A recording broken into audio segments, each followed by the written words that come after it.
Welcome back guys, my self Anil और आज हम जानेंगे the history of Simon commission and the famous slogan Simon go back.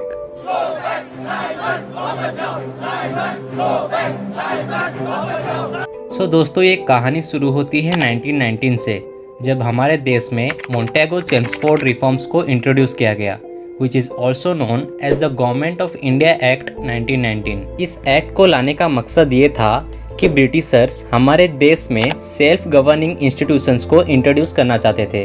Simple words में कहूँ तो Britishers are ensuring the participation of Indians in the governance of the country, यानी कि वो लोग चाहते थे कि देश को चलाने में हम इंडियंस का भी हाथ हो। दोस्तों इस एक्ट में एक प्रोविजन भी था जिसके मुताबिक एक 10 साल के बाद एक स्टैट्यूटरी कमीशन को अपॉइंट किया जाना था और इस कमीशन का काम ये था कि वो करेंट कॉन्स्टिट्यूशनल रिफॉर्म्स को एग्जामिन करेंगे और उसको इम्प्रूव करके नए कॉन्स्टिट्यूशनल रिफॉर्म्स को रेकमेंड करेंगे। तो दोस्तों बिल्कुल वैसा ही हुआ। 10 साल के जगह पर सिर्फ 8 साल के बाद ही यानी कि 1927 को ही इस कमीशन को अपॉइंट कर दिया गया और इस कमीशन में टोटल 7 मेंबर्स थे। दोस्तों यहाँ तक तो हम इंडियंस को कोई भी दिक्कत नहीं थी, बट असली दिक्कत ये हुई कि इस कमीशन में एक भी इंडियन नहीं था। सारे के सारे मेंबर्स ब्रिटिशर्स थे और इनके चेयरमैन का नाम था सर जॉन साइमन और इन्हीं के ऊपर इस कमीशन का नाम दिया गया साइमन कमीशन। दोस्तों क्या आप इमेजिन कर सकते हैं कि हमारे देश का फ्यूचर कॉन्स्टिट्यूशन यानी कि संविधान 7 ब्रिटिशर्स का एक ग्रुप डिसाइड करेगा, यानी कि हमारे लिए ही कॉन्स्टिट्यूशन बना रहे हो बट हमें ही नहीं पूछ रहे हो कि हमें क्या चाहिए। जबकि दोस्तों गवर्नमेंट ऑफ इंडिया एक्ट 1919 में ब्रिटिशर्स ने कहा था कि इंडिया के गवर्नेंस में अब इंडियंस के पार्टिसिपेशंस को वो लोग बढ़ाना चाहते हैं। तो दोस्तों अब होना क्या था, देश भर में इस कमीशन के खिलाफ प्रोटेस्ट होने लगे।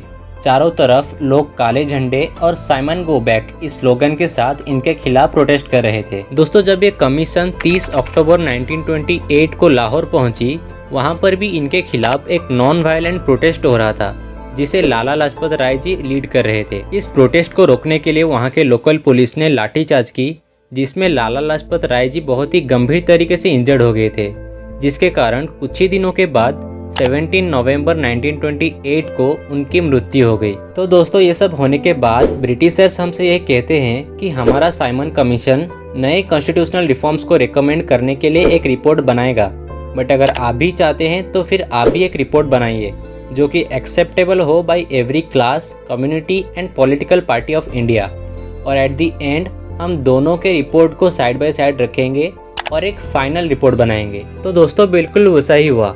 इंडिया के सारे पॉलिटिकल पार्टीज ने ऑल पार्टी कॉन्फ्रेंसेस किए जिसके चेयरमैन थे मोतीलाल नेहरू, और इन्होंने नए कॉन्स्टिट्यूशनल रिफॉर्म्स के लिए जो रिपोर्ट बनाया उसे कहा गया नेहरू रिपोर्ट। तो दोस्तों अब एक तरफ था साइमन कमीशन का रिपोर्ट और एक तरफ था नेहरू रिपोर्ट। अब दोस्तों 1930 और 1932 के बीच में इंडियंस और ब्रिटिशर्स के बीच में 3 राउंड टेबल कॉन्फ्रेंसेस हुए जहां पर इन्होंने मिलकर एक फाइनल रिपोर्ट को बनाया। अब दोस्तों इस फाइनल रिपोर्ट में जो भी कॉन्स्टिट्यूशनल रिफॉर्म्स थे उसे गवर्नमेंट ऑफ इंडिया एक्ट 1935 में इंट्रोड्यूस किया गया। और दोस्तों आज भी हमारा देश जो संविधान यानी कि कॉन्स्टिट्यूशन को फॉलो करता है उसका बेस इसी रिपोर्ट के ऊपर आधारित है। तो दोस्तों आज के लिए बस इतना ही। आई होप कि आपको ये वीडियो अच्छी लगी होगी। मिलते हैं अगले वीडियो में। जय हिंद।